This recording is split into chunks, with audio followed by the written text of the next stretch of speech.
जिहाद का मतलब क्या है? मोनालिसा ने परिवार के खिलाफ जाकर शादी की है। मोनालिसा ने मुझे प्रपोज किया। मेरा सलीम ऐसा नहीं है। क्या प्रेम एक छलावा बनकर कभी किसी छुपे उद्देश्य का साधन बन सकता है? वो कंधे बनकर आपको अपनी तरफ लेके आएगा। जो मैं झेल के आई हूँ तो मुझे पता है कि मैंने क्या झेला है। फिर आप बताना, पापा मार देंगे आपको। सभी ने मिल के मेरा सर का पूरा बाल निकाल दिया था। वहाँ पे मुझे गौ मांस तक खिलाया गया। या तो आप लव करेंगे या जिहाद करेंगे। This is used unnecessary target the Muslim community. जो साजिश है हमारी बच्चियों को समझ नहीं आ रहा है। नहीं है। क्या विवाह केवल दो दिलों का मिलन है? से प्यार करो कि नहीं करो। नई जिंदगी मिल रही है मुझे, जीना सीख ले। कहीं नंस पकड़ी जा रही है, उनमें जय श्री राम बोलने पर मारा जा रहा है बच्चों को। ये कन्वर्जन या धर्मांतरण बहुत ज्यादा नहीं हो रहा है? कभी कभी धर्म परिवर्तन की साजिश भी। जो गॉड अपनी वाइफ के मरने पे ऐसे कॉमन मैन की तरह रोता हो, वो गॉड कैसे हो सकता है? जब प्रेम के नाम पर निर्णय लिए जाते हैं तो क्या वे सचमुच प्रेम के होते हैं? आपसी सहमति से हो तो ठीक, लेकिन छल छद्म के आधार पर नहीं, धोखे के आधार पर नहीं। इन्हीं विषयों पर बात करेंगे आज के इस एपिसोड में और देखेंगे कि हम सबको क्यों लव जिहाद से अखंड सावधान रहने की आवश्यकता है।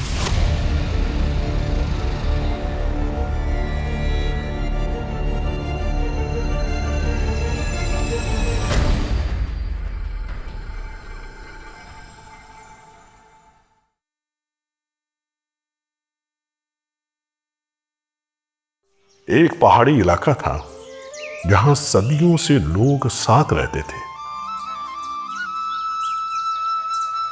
व्यवहार अलग थे पर खेत साझा थे। पूजा पद्धतियां अलग थीं पर पानी एक ही कुएं से भरते थे।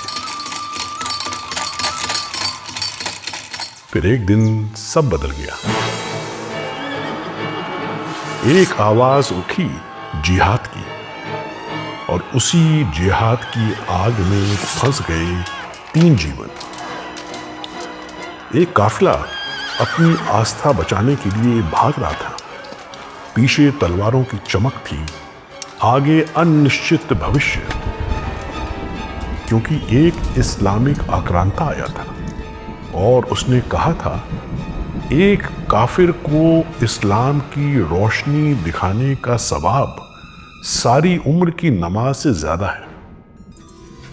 उसी काफिले में थी शामा, जिसका हृदय प्रेम में डूबा था, और थे 2 युवक, धर्मदास और खजाचंद। फिर वो क्षण आया, घोड़ों की तापें गूंजी, जिहादी उन तक पहुंच चुके थे। तलवारें चमकी और सवाल पूछा गया, ईमान या जान? धर्मदास कांप उठा। उसने कहा, मैं खुदा पर ईमान लाता हूं। तो जान बच गई। खजाचंद के सामने वही प्रस्ताव रखा गया। उसने सीना तान कर कहा, एक हिंदू अपना धर्म नहीं बेचता। और 4 तलवारें एक साथ उसकी गर्दन पर गिर पड़ी। शामा जो धर्मदास से प्रेम करती थी, वो दौड़कर खजाचंद की लाश के पास पहुंची। अपने आंचल से उसका रक्त पोंछने लगी। उसकी आंखों में पहली बार प्रेम नहीं, श्रद्धा थी। वो धर्मदास की ओर देखकर बोली, तुमने प्राण बचाने के लिए धर्म बेचा। यह धर्म के लिए मर गया। मेरा प्रेम अब उस वीर का है जो मरकर भी अमर हो गया। साल 1935 में प्रेमचंद ने यह नाटक लिखा, जिहाद। आज लगभग 1 सदी बाद यह नाटक हमसे सवाल पूछ रहा है, क्या यह सिर्फ एक कहानी है या एक चेतावनी? पहला सवाल जो बहुत कम लोग पूछते हैं, जिहाद का मतलब क्या है? अक्सर कहा जाता है जिहाद मतलब सिर्फ तलवार, सिर्फ युद्ध, लेकिन यह आधा सच है। जिहाद का अर्थ है इस्लाम के प्रसार के लिए किया गया हर प्रयास, चाहे वो तलवार से हो, चाहे धन से चाहे विवाह से या प्रेम के जाल में फंसा के। और ये बात केवल आलोचक नहीं कहते। यकीन इंस्टीट्यूट, जो एक इस्लामी शोध संस्था है और जिसका उद्देश्य इस्लामोफोबिया का प्रतिवाद करना है, उसके लेखक हस्साम मुनीर ने अपने शोध पत्र how Islam spread throughout the world, उसमें लिखा है, intermarriage between Muslims and non Muslims has been historically important for the spread of Islam in many contexts. Most converts to Islam via this process were women. उन्होंने विशेष रूप से Spain, Ottoman empire और British Bharat का उल्लेख किया। Harvard के शोधकर्ता Philip फर्गिस ने जॉन हॉपकिंस की सेस रिव्यू में लिखा है, Love was now playing the same role in continuing process of Islamization that coercion played in the remote past. यानी जो काम कभी तलवार करती थी वह आज प्रेम को हथियार बनाकर किया जा रहा है। प्रिंसटन यूनिवर्सिटी प्रेस से प्रकाशित पुस्तक क्रिश्चियन मार्टर्स अंडर इस्लाम में ऑथर क्रिश्चियन सेहनर ने ये लिखा है कि Islam spread through the Christian world via the bedroom.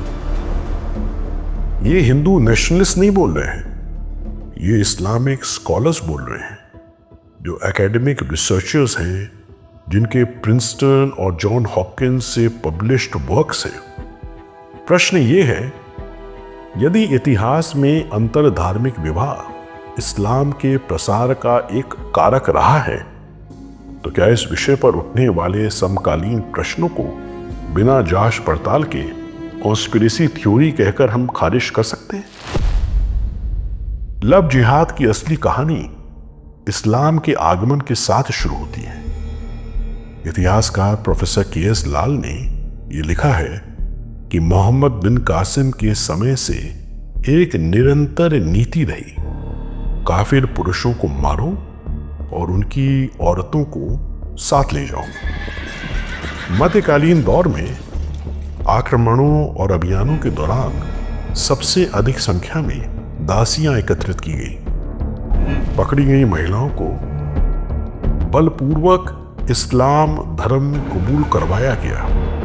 जो विरोध करती उन्हें यातनाएं दी जाती, मार दिया जाता। इब्न बतूता, एक मोरक्को के मुस्लिम यात्री जिन्होंने मोहम्मद बिन तुगलक का दरबार देखा था, उन्होंने ईद के उत्सव का वर्णन किया है। उन्होंने लिखा है कि वर्ष भर के आक्रमणों में पकड़ी गई हिंदू राजाओं की बेटियां पहले नचाई जाती थी और फिर अमीरों और मेहमानों में बांट दी जाती थी। सुल्तान उन्हें अपने भाइयों, रिश्तेदारों और मालिकों के बेटों में वितरित करता था। यह किसी युद्ध अपराध की रिपोर्ट नहीं थी, ये उत्सव का वर्णन था। औरंगजेब के काल में राजपूत और मराठा महिलाओं की गुलामी केवल विशेष अवसरों पर नहीं बल्कि नियमित रूप से होती थी। पकड़ी गई दासियों की संख्या इतनी अधिक थी कि उनके सभी नामों को इस्लामी नामों में बदलना भी संभव नहीं हो पाता था। बर्नार्ड लुइस, विश्व स्तर पर सम्मानित पश्चिमी इतिहासकार, उन्होंने उल्लेख किया है कि बहुदेववादी और मूर्ति पूजक समुदायों को मुख्यतः दासों के स्रोत के रूप में देखा जाता था। उन्हें इस्लामी दुनिया में लाने और इस्लामी तरीकों में ढालने के लिए। स्कॉलर मार्गुलियोथ ने ऑब्जर्व किया कि अबू बकर जानते थे कि महिलाओं का धर्मांतरण पुरुषों की तुलना में आसान होता है। धर्मांतरित महिलाएं उपपत्नियों के रूप में मुस्लिम जनसंख्या को तेजी से बढ़ा सकती थी, इसीलिए महिलाओं को जानबूझकर लक्ष्य बनाया जाता था। यह एक डेलिब्रेट डेमोग्राफिक स्ट्रेटेजी थी, well documented, well researched and certainly well proven. सिर्फ तलवार नहीं, सिर्फ आक्रमण नहीं, जिहादियों के लिए कलम भी एक हथियार था। इंडो इस्लामिक साहित्य में फारसी और उर्दू कविताओं का एक विस्तृत संग्रह है जिसमें एक ही विषय बार बार आता है, एक मुस्लिम युवक और एक हिंदू युवती। लेकिन विद्वान बताते हैं कि इन कविताओं में हिंदू समाज को एक पतित और बहुत सबड्यूट के रूप में चित्रित किया गया, मुस्लिम पुरुष को मुक्तिदाता के रूप में, हिंदू महिला को एक काफिर कमजोर प्राणी जिसे केवल इस्लाम के माध्यम से बचाया जा सकता है। कविता का समापन क्या होता था? हिंदू महिला का इस्लाम में धर्मांतरण, और तभी सच्चा प्रेम पूर्ण होता था। यह केवल रोमांटिक साहित्य नहीं था, this was a conversion strategy. और यही साहित्य कहानियों का रूप लेके बॉलीवुड की अनेक फिल्मों में हमें देखने को मिलता है।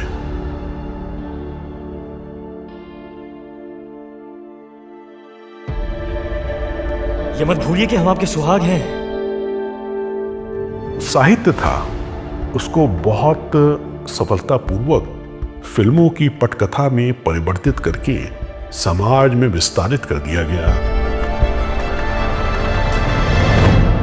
आइडियोलॉजिकल सबवर्जन करने के लिए आज भी इस्लामी कानून में एक प्रावधान है, किसी अपराध की सजा, किसी ईश नंदा के आरोप की सजा इस्लाम स्वीकार कर लो तो माफी मिल जाएगी, धर्मांतरण करो या मृत्यु का सामना करो।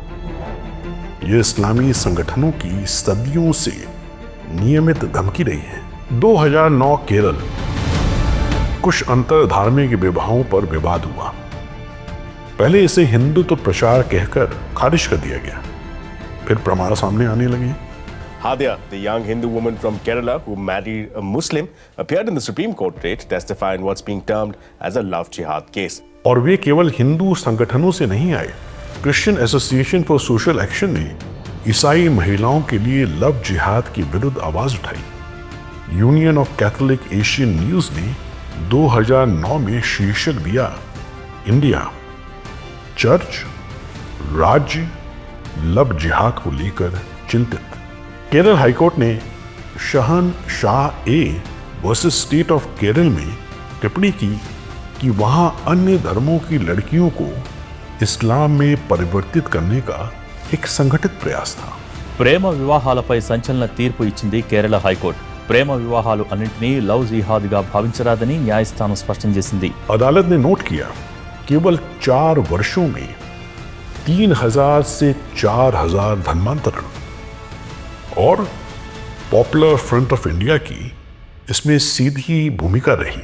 As to how there are certain provisions which exist in certain aspects of law where a parent can have rights over a grown child. वही पॉपुलर फ्रंट ऑफ इंडिया जिसने गज़वाए हिंद के लिए एक पूरा एक डॉक्यूमेंट प्लान बना के रखा था, जो बाद में लीक हो गया। यह कोई हिंदुत्व प्रचार नहीं था, यह अदालत द्वारा स्वीकार किया गया तथ्य था कि लव जिहाद हो रहा है। 2012 में कांग्रेस के मुख्यमंत्री ओम्मन चांडी ने केरल विधानसभा में आंकड़े दिए। कांग्रेस, भाजपा नहीं। Chief Minister of Kerala from the Congress party said that there are 7,700 conversions that happened in the previous 6 years, out of which 2,200 were Hindu women, 500 were Christian women. 2009 से 2012 के बीच 2667 गैर मुस्लिम महिलाओं का इस्लाम में धर्मांतरण, मुस्लिम महिलाओं का अन्य धर्म में धर्मांतरण केवल 81, अनुपात रेशियो 33:1। एक ओर से 33 लाई गई और दूसरी ओर सिर्फ एक गई। प्यू रिसर्च सेंटर के आंकड़े भी यही संकेत देते हैं। एक अमेरिकन थिंक टैंक है प्यू रिसर्च, उसने एक बहुत बढ़िया सर्वे निकाला है। इस सर्वे का नाम है religion in India, tolerance and segregation. और इस सर्वे के अंदर इन्होंने भारत के अंदर अलग अलग रिलीजन किस तरह से सोचते हैं उसके बारे में बताया है। मुस्लिम परिवार अपने बेटों को गैर मुस्लिम महिलाओं से शादी करने के लिए उकसाते हैं, लेकिन अपनी बेटियों को गैर मुस्लिम पुरुषों से शादी नहीं करने देते। बिल्कुल नहीं, यह एक तरफा प्रवाह है। आयत नंबर 2 से 21 में फरमाया कि कोई मुसलमान लड़की मुसलमान लड़के के अलावा किसी भी मजहब के मानने वाले लड़के से शादी नहीं कर सकती, चाहे उसे वो गैर मुस्लिम लड़का कितना भी पसंद क्यों ना हो। 2010 में सीपीएम के मुख्यमंत्री बीएस अच्युतानंदन ने केस किया। वे कोई हिंदू राष्ट्रवादी नहीं थे, वे मार्क्सवादी थे। उन्होंने कहा, पॉपुलर फ्रंट ऑफ इंडिया का लक्ष्य है 20 वर्षों में पैसे और विवाह के माध्यम से केरल का ഇസ്ലാമീകരണം करना। ഒരു 20 കൊല്ലം കഴിയുമ്പോൾ ഇന്ത്യ കേരളം ഒരു മുസ്ലിം രാജ്യമാകും, ഭൂരിപക്ഷമാകും. അതിന് ചെറുപ്പക്കാരായിട്ടുള്ള ആളുകളെല്ലാം തന്നെ സ്വാധീനിച്ചിട്ട് 2017 में इंडिया टुडे ने ऑपरेशन कन्वर्शन माफिया नाम से स्टिंग ऑपरेशन किया। कैमरे पर पीएफआई के कार्यकर्ताओं ने कहा कि उनका लक्ष्य भारत को इस्लामी राष्ट्र बनाना है। हजारों हिंदू महिलाओं के धर्मांतरण पर उन्होंने गर्व व्यक्त किया। 2019 में केरल माइनॉरिटी कमीशन की उपाध्यक्ष ने गृह मंत्री को पत्र लिखा। ईसाई महिलाओं को केवल इस्लाम में नहीं बल्कि आतंकवाद में भी परिवर्तित किया जा रहा है। राष्ट्रीय अल्पसंख्यक आयोग के उपाध्यक्ष जॉर्ज कुरियन ने गृह मंत्रालय को चिट्ठी लिखकर दावा किया है कि केरल में ईसाई लड़कियों को लव जिहाद का शिकार बनाया जा रहा है। लव जिहाद जारी है। 2020 में साइरो मालाबार चर्च ने बढ़ते मामलों पर चिंता व्यक्त की। Allegations of love jihad resurface in Kerala. This time, it's the Syro Malabar Church that is raising an alarm. Church has also assessed that there is a situation in the state where Christian girls are killed in the name of love jihad, adding that it is posing a danger to the secular harmony and societal peace. 2023 की film the Kerala story ने इन्हीं love जिहाद मामलों को केंद्र में रखकर कथा रची। Shalini Unnikrishnan, a Hindu from Kerala. Tell me, when exactly you joined ISIS? ISIS कब ज्वाइन किया, ये जानने के लिए क्यों ज्वाइन किया और कैसे ज्वाइन किया, ये जानना जरूरी है। फिल्म ने हादिया केस और 2015 से 17 के बीच सामने आए अनेक मामलों की बहस को सिनेमाई रूप दिया।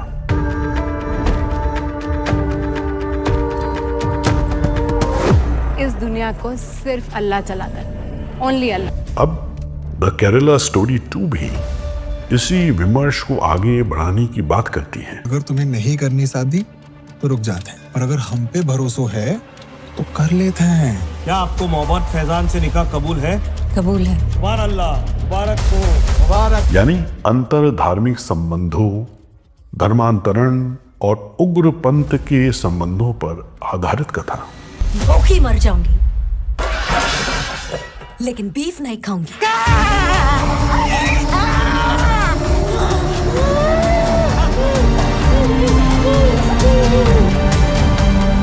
स्पष्ट है कि दोनों फिल्में उसी बहस के इर्द गिर्द निर्मित हैं, जिसने केरल को राष्ट्रीय विमर्श के केंद्र में लाकर खड़ा कर दिया है। वो रशीद आता है, वो हमारी बच्चियां जब 16, 17, 18, 20 साल या 25 साल 30 साल की भी है, आप घर में रहते हैं, माता पिता से आपकी कुछ ना कुछ बात पे तो ठनी होती है, परिवार है, ठीक है, उस इमोशनल, आपका भाई नहीं है तो आपका भाई जैसा आपको दिखाएगा और वो कंधे बनकर आपको अपनी तरफ लेके आएगा। जो साजिश है हमारी बच्चियों को समझ नहीं आ रहा है। कुछ लोग कहते हैं ये केवल भारत की हिंदू मुस्लिम समस्या है। What is love jihad? And how can there be a jihad in love? या तो आप लव करेंगे, जिहाद करेंगे। This is used to unnecessary target the Muslim community, to create more hatred and to create a fear of Muslims among the majority community. जी नहीं, आज भी पाकिस्तान में हिंदू नाबालिग लड़कियों का अपहरण, जबरन धर्मांतरण और मुस्लिम पुरुषों से विवाह होता है। पाकिस्तान की रवीता मेघवाल तब 16 साल की थी जब सिंध प्रांत से कुछ मुसलमानों ने उन्हें अगवा किया एक मौलवी ने उनका धर्म परिवर्तन करा, एक कथित किडनैपर से ही उनकी शादी करा दी। मौलवियों और राजतंत्र की मिली भगत से बिना किसी अंतरराष्ट्रीय आक्रोश के In Pakistan, a 14-year-old Hindu girl was allegedly kidnapped, forcibly converted to Islam, and then married off to a Muslim man from Pakistan's Sindh province. There have been more than 50 alleged conversions and related crimes against the minority girls in Pakistan in the last 6 years. Britain में Sikh mediation and rehabilitation team charity ने report प्रकाशित की। मुस्लिम गिरोहों ने सिख लड़कियों को व्यवस्थित रूप से 50 वर्षों तक निशाना बनाया। उनका तरीका एक समान था, आकर्षण वस्त्रों में पाकिस्तानी पुरुष भव्य कारें सिख स्कूलों के आसपास लेके घूमते थे। यूके की एक पीड़िता जिसके साथ 100 से अधिक बार बलात्कार हुआ, उसने कहा, like terrorists, they firmly believe that the crimes they carry out are justified by their religious beliefs. उसने बताया कि गिरोहों की रणनीति और आतंकवाद की रणनीति समान थी।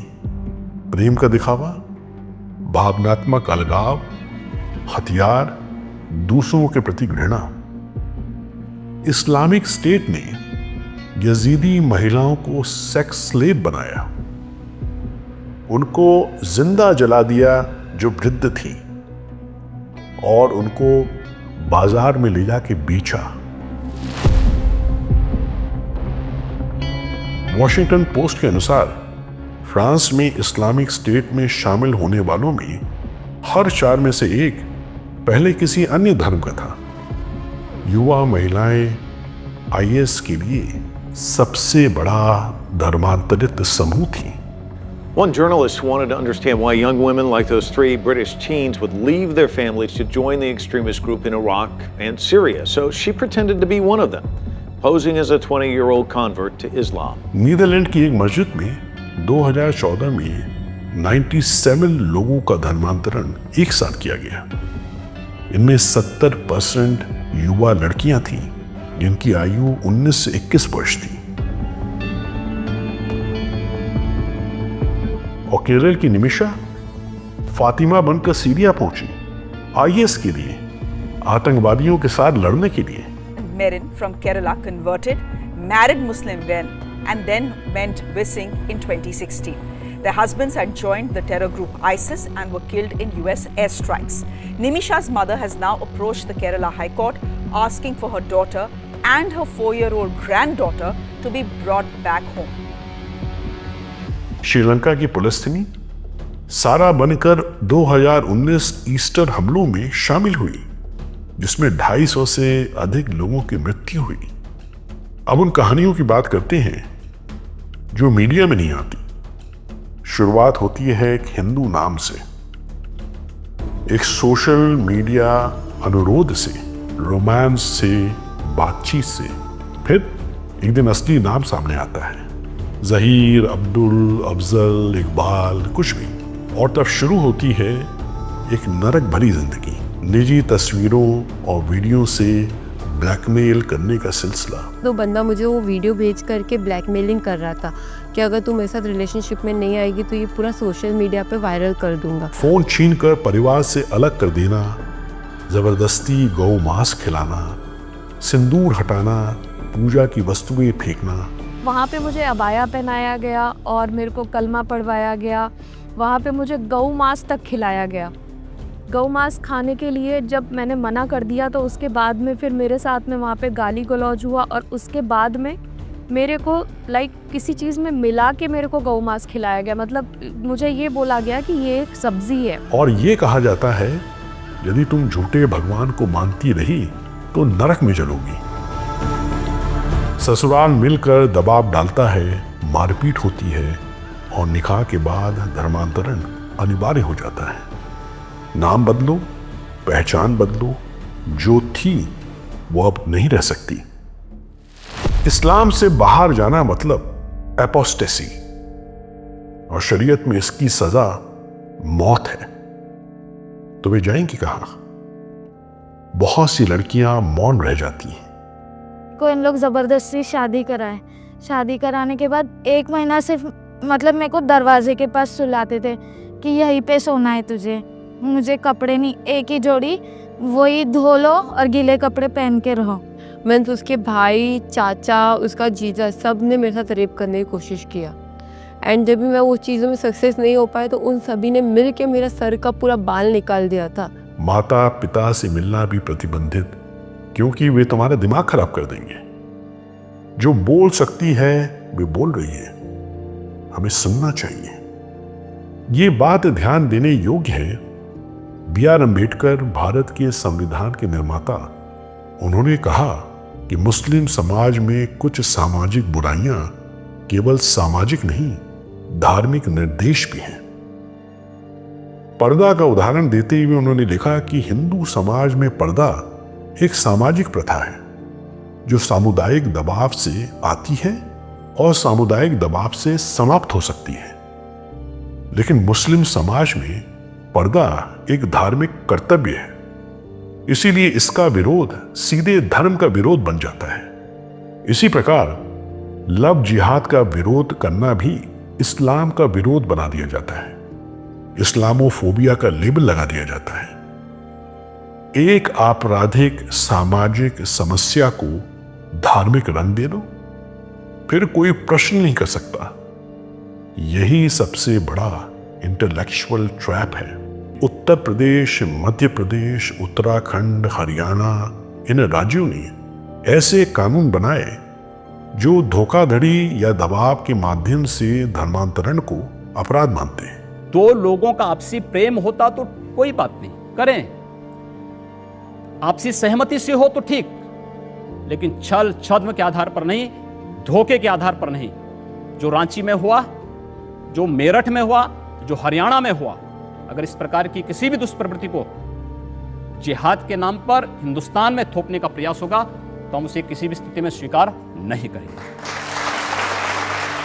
समर्थक कहते हैं ये महिलाओं की सुरक्षा के लिए, और इसके आलोचक कहते हैं कि ये अंतर धार्मिक प्रेम को रोकने का प्रयास है।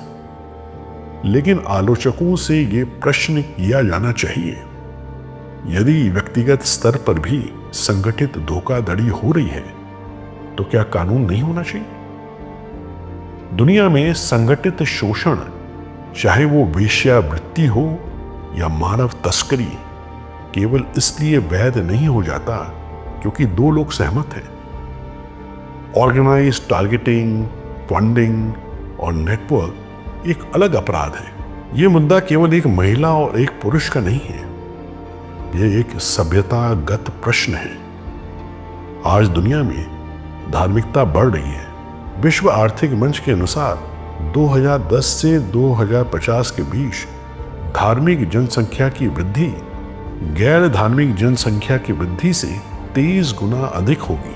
सैमुअल हंटिंगटन ने कहा था कि क्लैश ऑफ सिविलाइजेशंस होगा। हम उसी दौर में जी रहे हैं, और इस दौर में यदि कोई विचारधारा प्रेम को हथियार बनाकर जिहाद के उपकरण के रूप में उपयोग करती है तो उसे अनदेखा करना अपने ही विनाश को आमंत्रित करना होगा। इसीलिए हिंदुओं के लिए ये अत्यंत आवश्यक है कि वे लव जिहाद के खतरे से स्वयं को, परिवार को, अपनी बेटियों को अखंड सावधान रखें।